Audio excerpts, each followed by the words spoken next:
शुरू हो जाएगा और ब्लड सर्कुलेशन से ऑक्सीजन फैल जाएगा और सांस शुरू हो जाएगी। सर इसके बाद में भी कुछ इंजेक्शन लगाते हैं छाती में? हाँ, वो आगे का ट्रीटमेंट है। छाती पे इंजेक्शन नहीं लगाते, हम सलाइन में इंजेक्शन देते हैं आजकल। जो छाती पे पहले इंजेक्शन लगाते थे वो बंद हो गया है अभी। तो अभी हम ये ट्रीटमेंट करके हॉस्पिटल तक पेशेंट को पहुँचाएंगे, तो तब तक हार्ट पंप हो जाएगा, फिर हॉस्पिटल में उसके आगे की ट्रीटमेंट शुरू होगी। तो ये जो ट्रीटमेंट है ये कॉमन मैन के लिए है, जिनके पास कोई हॉस्पिटल में इक्विपमेंट्स नहीं है, या रोड साइड तो अपने पास कुछ नहीं रहेगा, इंजेक्शंस नहीं रहेंगे, तो रोड साइड सिर्फ अपन ये करके उसको हॉस्पिटल तक पहुंचा दें तो अपना काम खत्म हो जाएगा। एटलीस्ट वो हॉस्पिटल तक पहुंच जाए, वरना क्या होता है वो शुरू का जो क्रूशियल पीरियड रहता है उसमें उसको कोई सपोर्ट नहीं मिलता, और वो हॉस्पिटल तक पहुँचते पहुँचते या तो ब्रेन डेड हो जाता है या कम्प्लीटली डेड हो जाता है और उसको डिक्लेयर कर दिया जाता है। माउथ टू माउथ ब्रीडिंग पहले था, पर अभी कोविड के बाद और इंडिया में वैसे भी बहुत सारे कम्युनिकेबल डिजीजेस थे, तो लोग माउथ टू माउथ देने से कतराते थे, तो वो mouth to mouth new guidelines में हट गया है अभी। तो इसीलिए मैंने कहा कि सिर्फ कॉम्प्रेशन देना है अपने को, और 2 हाथों से अपन पेशेंट की जान बचा सकते, यानी माउथ टू माउथ देने का झंझट भी नहीं है। वरना लोग क्या हेजिटेट करते थे कि ऐसे अनजान आदमी को हम मुँह से मुँह कैसे लगाएंगे, तो वो वैसे भी सक्सेसफुल नहीं था, और कोविड के बाद तो टोटली बैन हो गया है वो। कहाँ पर? CPR, हाँ नहीं, CPR में भी माउथ टू माउथ नहीं है, लेकिन अगर आप हॉस्पिटल में पहुंच गए और आप डॉक्टर हैं, आप ट्रेंड हैं, आप पूरा इक्विपमेंट्स है आपके पास, तो वहाँ पे हमारे पास रेस्पिरेशन देने के लिए बहुत सारे अलग अलग इक्विपमेंट्स हैं। वो COLS में नहीं कवर हो सकते, वो कॉमन मैन को तो नहीं सिखा पाएंगे हम, तो कॉमन मैन को हम यही सिखाते हैं। बाकी हॉस्पिटल में जो ट्रीटमेंट है वो मास्क से, अपन अम्बू बैग, जैसे ये अम्बू बैग है और ये मास्क है, ये मास्क है, ये हॉस्पिटल्स में रहता है। हॉस्पिटल्स में तो ट्रेन नर्सेज पैरामेडिक्स जो हैं वो ट्रेंड रहते हैं ये रेस्पिरेशन देने के लिए, तो वहाँ पे कांटेक्ट नहीं आता ना अपना, तो वहाँ पे सिर्फ समझ लीजिए।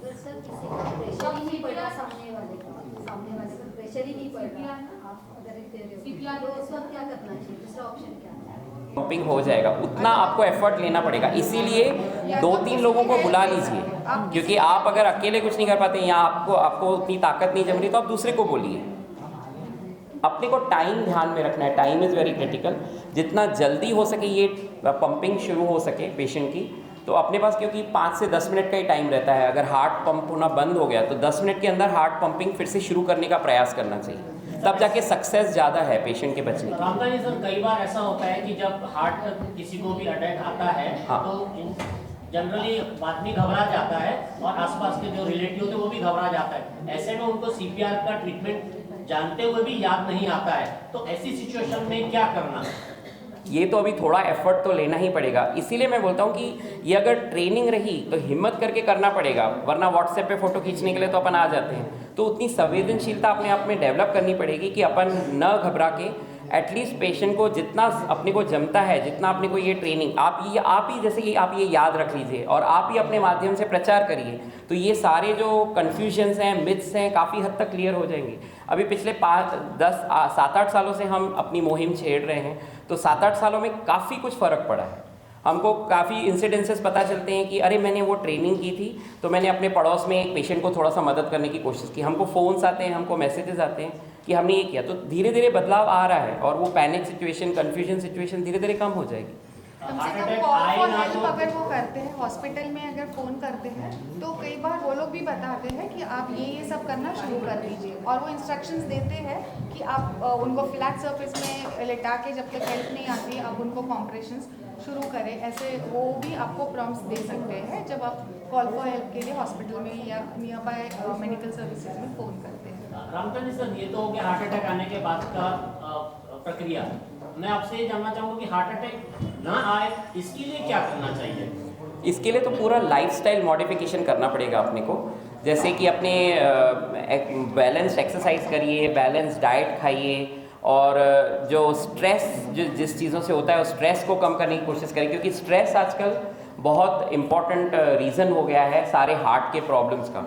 और over out of the limit कोई भी चीज़ हार्मफुल है, जैसे इवन एक्सरसाइज भी बहुत आउट ऑफ द लिमिट है, करना हानिकारक हो सकता है। जैसे बहुत सारे लोग जो एग्रेसिव एक्सरसाइजेस करते हैं उनका भी पता चलता है कि वो मैराथन 42 किलोमीटर्स मैराथन गया और रास्ते पे कोलैप्स हो गया, तो वो भी अपनी बॉडी के हिसाब से कभी कभी इम्बैलेंस में चला जाता है, तो कभी कभी वो भी अपने लिए हानिकारक होता है। इसीलिए, और स्ट्रेस मेडिकोज में भी ज़्यादा है, आपके प्रोफेशन में भी ज़्यादा है, अपने प्रोफेशंस बहुत स्ट्रेसफुल हैं, इसलिए हमारी टेन्योर में हमने एक मिशन रखा है हमारे लिए, mission M2 mental wellbeing for medicos, जिसमें हम हमारी ISA नागपुर सिटी ब्रांच के तहत हम ऐसे कुछ प्रोग्राम्स कंडक्ट करेंगे साइकेट्रिस्ट सोसाइटी के साथ मर्ज करके, जिसमें जो यंग डॉक्टर्स हैं या यंग स्ट्रेसफुल प्रोफेशन के जो लोग हैं उनके लिए हम काउंसलिंग सेशंस कंडक्ट करेंगे। ISA नागपुर के थ्रू हमने ये मिशन शुरू किया है इस साल।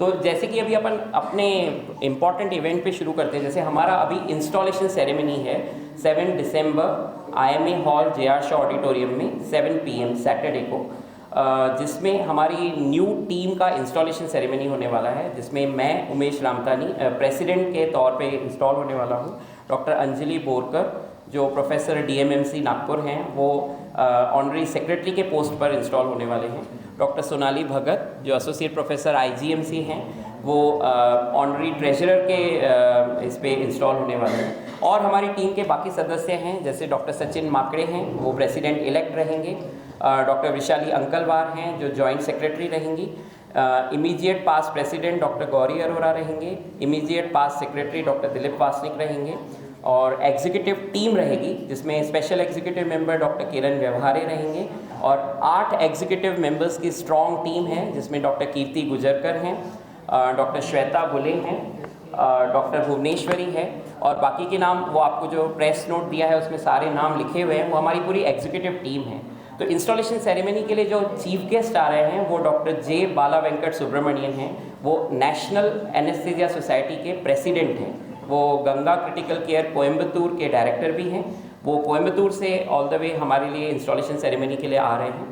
उसके साथ साथ गेस्ट ऑफ ऑनर के तौर पे डॉक्टर अनीता नेहते मैडम हैं जो नासिक से आ रहे हैं, वो हमारी महाराष्ट्र की भूलतज्ञ संगठना की अध्यक्षा है, और उसके साथ साथ महाराष्ट्र के भूलतज्ञ संगठना के सचिव हैं जो डॉक्टर राजेश तगड़पल्ले हैं, वो ऑनररी सेक्रेटरी सैम्स हैं जो नांदेड़ से आ रहे हैं, और हमारे नागपुर के जो डिग्नेटरीज हैं डॉक्टर CS चाम सर और डॉक्टर सौरभ बर्डे सर जो अलग अलग पोस्ट पे नेशनल और महाराष्ट्र के भूलतज्ञ संगठना पे ये हैं, तो वो भी हमारे यहाँ शामिल होंगे। और हमारे नागपुर के पास प्रेसिडेंट्स ISA ब्रांच के और हमारे सीनियर मेंबर्स और HODs of different medical colleges और बाकी हमारे सारे मेंबर्स को इनवाइट किया है। तो मैं आप सबको भी इनवाइट करना चाहता हूँ, तो आप 7 तारीख को you please grace the occasion, हमको सब अच्छा लगेगा हमारा इंस्टॉलेशन सेरेमनी में आप आ गए तो वो एक IMA हॉल में है JR शॉ ऑडिटोरियम में 7 तारीख को सैटरडे को 7 बजे से फॉलोड बाय डिनर। तो मैं आप सबको भी इनवाइट करना चाहता हूँ। हमारी टीम का थीम है एनेस्थीसिया केयर एक्सपैंडिंग होराइजन्स। इसका मतलब है कि आज का जो मॉडर्न एनेस्थेटिस्ट है वो मल्टीपल रोल्स हॉस्पिटल में मल्टीपल भूमिकाएं निभाता है, वो सिर्फ ऑपरेशन थिएटर के तक ही सीमित नहीं है, उसकी सर्विसेज कैजुअलिटी में होती हैं, इमरजेंसी मेडिसिन में होती हैं, ICUs में होती हैं। कोविड ICU में भी हमारे एनेस्थेटिस्ट फ्रंट लाइन वॉरियर्स थे, पेन क्लिनिक्स चलाते हैं आज के एनेस्थेटिस्ट, और MRI सूट्स, रेडियोलॉजी सूट्स में भी एनेस्थीसिया लगता है, उसमें भी हम स्पेशलाइज्ड केयर देते हैं। तो ऐसे मल्टीपल रोल्स एनेस्थीसियोलॉजिस्ट निभाते हैं और उनके होराइजन्स काफ़ी एक्सपैंड हो चुके हैं। तो यही हमारा थीम रहेगा, हमारे सारे प्रोग्राम एनेस्थीसिया की अलग अलग भूमिकाओं पर आधारित रहेंगे पूरे साल भर में। और दूसरा हमारा मिशन है safe hands know your anaesthesiologist. मतलब जैसे कि हम कॉमन मैन्स को अपील करना चाहते हैं कि जैसे सर्जरी के पहले हम सर्जन के बारे में पता करते हैं, आज तक कोई भी एनेस्थीसियोलॉजिस्ट के बारे में पता नहीं करता, जबकि एनेस्थीसियोलॉजिस्ट इतनी रिस्क लेकर उसको एनेस्थीसिया देता है, और एनेस्थीसिया देना ही नहीं, एनेस्थीसिया से बाहर भी निकालता है और सुरक्षित रखता है ऑपरेशन के दौरान। तो पब्लिक से हम अपील करना चाहेंगे कि एनेस्थीसियोलॉजिस्ट के बारे में जानें और ये सुनिश्चित करें कि वो ऑपरेशन के दौरान या किसी भी प्रोसीजर के दौरान एनेस्थीसियोलॉजिस्ट के हाथों तले सुरक्षित हैं थ्रू आउट। और एक और मिशन तो मैंने आपको पहले ही बता दिया है कि we will work for the upliftment of mental wellbeing of young budding professionals, चाहे वो प्रेस वाले हों, चाहे वो नॉन मेडिकोज हों या यंग बडिंग डॉक्टर्स हों। क्योंकि आजकल बहुत बुरा लगता है कि हम काफ़ी इंसिडेंसेस सुनते हैं कि कोई यंग स्टूडेंट है जो हॉस्टल में ही फांसी लगा दिया, सुसाइड कर लिया, कुछ दवा ले लिया। डॉक्टर्स में भी बहुत सारे किस्से हो रहे हैं। तो उसका सबसे महत्वपूर्ण कारण है स्ट्रेस हमारी लाइफ में, और पेरेंटिंग इज़ ऑल्सो इम्पॉर्टेंट। तो हर उस चीज़ को हम स्ट्रेस करेंगे और उसमें काउंसलिंग सेशंस कंडक्ट करेंगे मेडिकल कॉलेजेस में ये होगा और साइकेट्रिस्ट सोसाइटी की मदद से हम लोग ये करेंगे, ये प्रोग्राम्स कंडक्ट करेंगे। तो ये हमारी रूपरेखा है पूरे साल भर की। हमने ऑलरेडी एक्टिविटीज़ शुरू कर दी हैं। साथों साथ हम COLS की ट्रेनिंग सारे पब्लिक प्लेसेस में, स्विमिंग पूल्स में, जिम्स में, स्कूल्स में, कॉलेजेस में कंडक्ट करते रहेंगे। अलॉन्ग विद अदर ऑर्गेनाइजेशंस भी हम ये एक्टिविटीज़ कंडक्ट करेंगे ताकि हमारा जो मिशन है, जो ओरिजिनल मिशन है कि every citizen should be a life saver, वो पूरा हो सके। डॉक्टर रामतानी जी, आपने एनेस्थीसिया की बात की है। कई बार ऐसे पेशेंट्स भी देखे जाते हैं जिन्हें एनेस्थीसिया उस समय दिया तो जाता है, अनकॉन्शियस होने के बाद उन्हें कॉन्शियस भी किया जाता है, लेकिन लॉन्ग टर्म में उनमें साइड इफेक्ट दिखे जाते हैं जिनसे उन्हें लकवा या अन्य तरीके की सिम्टम्स होते हैं। ऐसे में उसका प्रिकॉशन कैसे लिया जाए? एंड जो आप साइड इफ़ेक्ट्स की बात कर रहे हैं, सबसे पहले तो उसका ये कनेक्शन जोड़ना पड़ेगा, साबित करना पड़ेगा कि वो एनेस्थीसिया के कारण ही हुआ है। और ऐसा बहुत इंसिडेंस बहुत ही ज़्यादा कम है जिसमें डायरेक्टली एनेस्थीसिया के कारण इतने लॉन्ग स्टैंडिंग साइड इफ़ेक्ट्स होते हैं। जैसे कि बहुत सारे मिथ्स भी हैं, बहुत सारी गलत धारणाएं भी पब्लिक में हैं। जैसे सीज़र के दौरान हम पीठ में इंजेक्शन लगाते हैं, तो उसमें क्या गलत धारणा लेडीज़ में रहती है कि हमको बैकएक हो गया, लेकिन बैकएक का और पीठ की इंजेक्शन का कोई कनेक्शन ही नहीं है। बैकएक क्यों होता है? प्रेगनेंसी के कारण जब बच्चा नीचे आता है, बच्चे के कारण मसल्स की स्ट्रेचिंग होती है, उसके कारण ही बैकएक होता है। लेकिन पेशेंट लोग जनरली गलत धारणा में जीते हैं कि उनको वो बैक का इंजेक्शन लगाया गया इसलिए उनको बैकएक हुआ। उल्टा बैकएक का ट्रीटमेंट, जैसे मैंने बताया कि पेन क्लिनिक्स में होता है, उसमें भी इंजेक्शन लगा के उसको ठीक किया जाता है। तो वो उसका कारण कैसे बन सकता है? वो तो उसका ट्रीटमेंट है एक्चुअली। तो ऐसी बहुत सारे गलत धारणाएं हैं, वो एक्चुअली करेक्ट होनी चाहिए। तो ज़रूरी नहीं है कि एनेस्थीसिया के कारण ही लॉन्ग स्टैंडिंग इफेक्ट्स है, और उसके होंगे भी तो उसका इंसिडेंस बहुत ही ज़्यादा कम है। और उसके अलावा आजकल जो मॉडर्न एनेस्थीसिया की टेक्निक्स आ गई हैं, जो मशीनें हैं, जो हमारे पास नए नए तकनीकें आ गई हैं, नए नए ड्रग्स हैं, उसके कारण तो ये जो साइड इफ़ेक्ट्स हैं वो और मिनिमाइज हो गए। मतलब वो देखने को ही नहीं मिलते हैं actually direct side effects due to advancement in the techniques of anaesthesia. दर्शकों नमस्कार। इस समय में AHN न्यूज़ की टीम प्रेस क्लब में है, जहां पर हाल ही में इंडियन सोसाइटी ऑफ एनेस्थेसियोलॉजिस्ट इनका एक पत्र परिषद हुआ। उस पत्र परिषद के अंदर नए कार्यकारिणी का गठन होने जा रहा है। ये प्रोग्राम किस प्रकार का होगा और इस प्रोग्राम के लिए खासतौर पे कौन अतिथि होंगे, आइए हम जानना चाहेंगे। इस समय हमारे साथ में डॉक्टर उमेश रामतानी जी जुड़ चुके हैं, उनसे जानना चाहेंगे। रामतानी साहब, अक्सर हम ये देखते हैं कि आपकी संस्था के ज़रिए काफ़ी अच्छे बहुत बड़े कार्यक्रम लिए जाते हैं, अच्छे अच्छे उपक्रम लिए जाते हैं। इस बार का जो प्रोग्राम है कितना महत्वपूर्ण है, क्या कहना चाहते हो आप? हमारी न्यू टीम का इंस्टॉलेशन सेरेमनी है जो कि 7 दिसंबर Saturday 7 PM IMA hall JR Shaw auditorium में आयोजित किया गया है, जिसमें national ISA president doctor J Bala Venkat Coimbatore से शामिल होंगे और president of Maharashtra anaesthesia society doctor Anita Nehete Nashik से शामिल होंगे। हमारे नागपुर के जो डिग्निटरीज़ हैं डॉक्टर CS चाम जो GC मेंबर ISA नेशनल हैं, और डॉक्टर सौरभ बर्डे जो vice president Maharashtra anaesthesia society के हैं, और ऑनररी सेक्रेटरी महाराष्ट्र सोसाइटी के एनेस्थीसिया सोसाइटी के डॉक्टर राजेश तगड़पल्ले हैं जो नांदेड़ से यहाँ शामिल होंगे।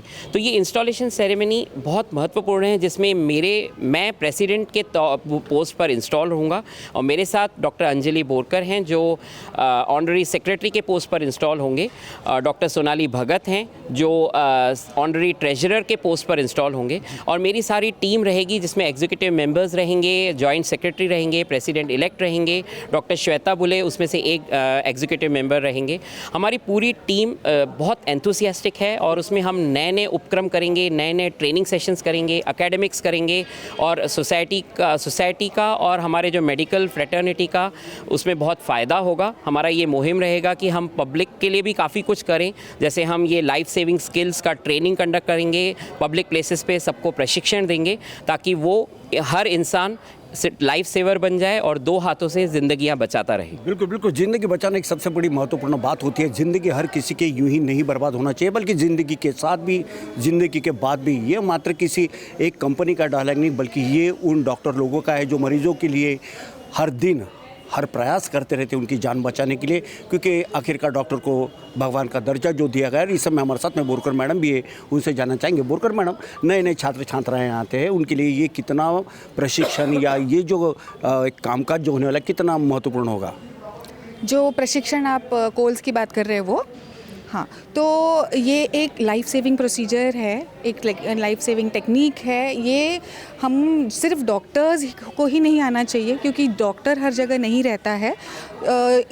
जिस जगह विक्टिम है वहाँ पे जनरल पब्लिक है, तो ये जो ट्रेनिंग होता है वो जनरल पब्लिक के लिए होता है कि जब तक मेडिकल हेल्प या पैरामेडिकल कोई आ नहीं जाता तब तक हमने क्या प्रोसीजर करना चाहिए ताकि उस विक्टिम का जो बचने का चांसेस है वो बढ़ सके हॉस्पिटल में पहुंचने के बाद। इसलिए ये प्रशिक्षण बहुत बहुत ज़रूरी है। इसके लिए कोई साहित्य की ज़रूरत नहीं है। एक इंसान अपने 2 हाथों से पूरे अच्छी तरह से प्रयास करे और थोड़ी मदद बुलाए तो ये बहुत अच्छे से कर सकता है। डॉक्टर बल्ले मैडम भी हमारे साथ में, उनसे भी जानना चाहेंगे, क्या कहना चाहती हो मैम आप? बहुत इम्पॉर्टेंट चीज़ ये है कि ये हार्ट का जो अपना काम होता है वो अपने 2 हाथ कर सकते हैं।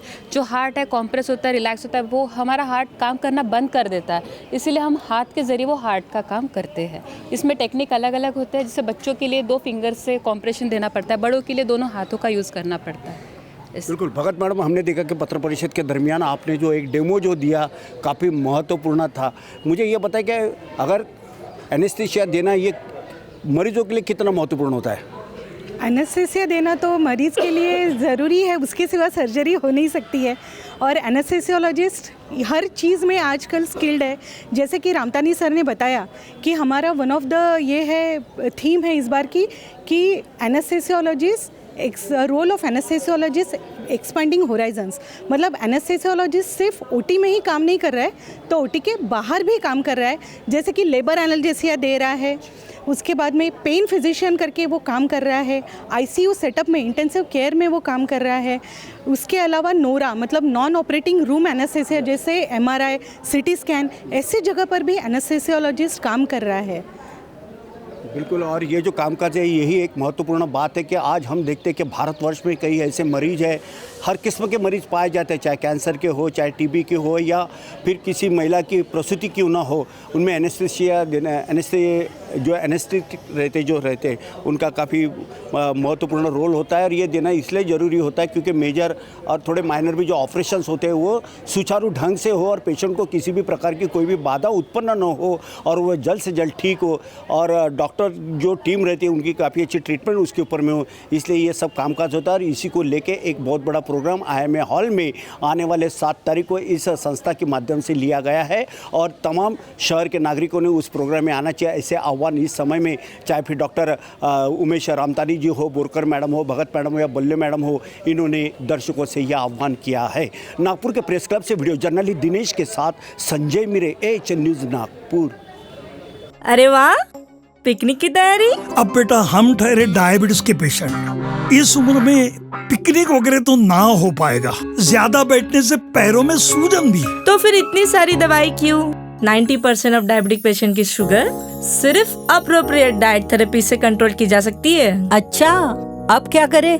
पूरे इंडिया में अप्रोप्रिएट डाइट थेरेपी के 50+ सेंटर्स है, तो आज ही अपनी अपॉइंटमेंट बुक कराएं और डायबिटीज के सोल्यूशन पाएं। आज ही अपने कंफर्मेटरी टेस्ट कराएं सिर्फ एप्रोप्रिएट डाइट थेरेपी से।